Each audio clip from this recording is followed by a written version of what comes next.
کل قیامت کے دن ایک عورت 4 مردوں کو جہنم میں لے جائے گی۔ عرض کیا گیا وہ کیسے؟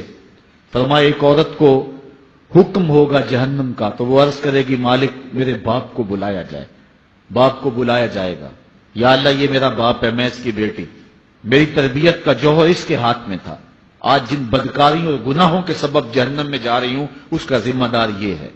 وہ باپ جس نے اپنی بیٹی کو سب کچھ دیا، اپنی اولاد کی تعلیم کے لیے اپنے پلاٹ بیچ دیے، جائیدادیں فروخت کر دی، نہیں دیا تو دین نہیں دیا، کل قیامت کے دن وہ اللہ کے حضور کیا جواب دے گا؟ ارشاد ہوگا اسے بھی پکڑو، اس کے باپ کو بھی پکڑو، جہنم میں لے جاؤ۔ عرض کرے گی نہیں مالک میرے بھائی کو بلایا جائے۔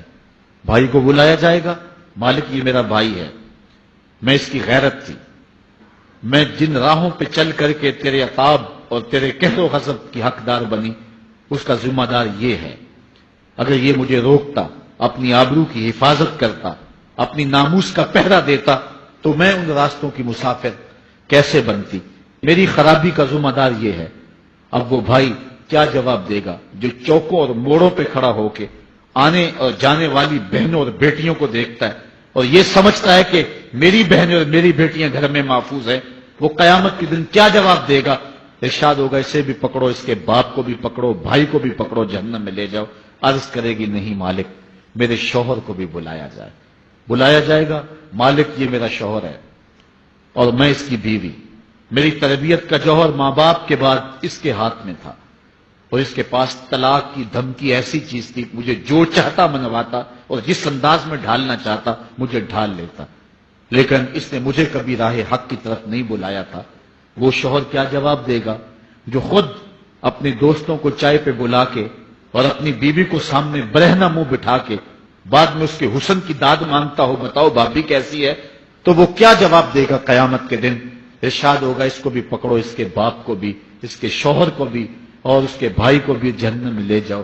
عرض کرے گی نہیں مالک میرے بیٹے کو بھی بلایا جائے۔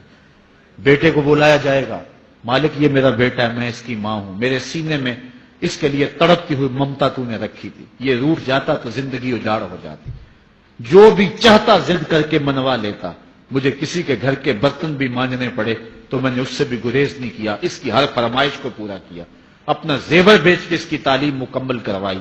اگر یہ ضد کرتا کہ امی آپ نماز نہیں پڑھتی، میں آپ کے ہاتھ کا کھانا نہیں کھاؤں گا، امی آپ یہ عمل کیوں کرتی ہیں، یہ شریعت میں جائز نہیں ہے، تو میں جو ہے وہ کھانا نہیں کھاؤں گا، تو کیا میری ممتا مجبور نہ ہو جاتی؟ اس نے ساری زندگی کیا مجھے اس کے بارے میں کوئی کہا تھا، نیکی کی طرف بلایا تھا، بدی سے روکا تھا؟ جس بیٹے نے اپنی ماں سے ہر ضد پوری کروائی ہو تو اس نے صرف دین کے بارے میں کوئی ضد نہیں کی ہے، تو وہ کل قیامت کے دن کیا جواب ہوگا؟ ارشاد ہوگا اسے بھی پکڑو، اس کے باپ کو بھی پکڑو، اس کے خاوند کو بھی پکڑو، بھائی کو بھی پکڑو، بیٹے کو بھی پکڑو اور پانچوں کو گھسیٹ کے جہنم میں لے جاؤ۔ فرمایا ایک عورت 4 مردوں کو قیامت کے دن جہنم میں لے جائے گی۔ اس لیے میں اور آپ آج دیکھ لیں کہ ہمارا آخرت کا معاملہ کیا ہونے والا ہے اور ہم نے اس دنیا کے اندر کس طرح اپنی حفاظت کرنی۔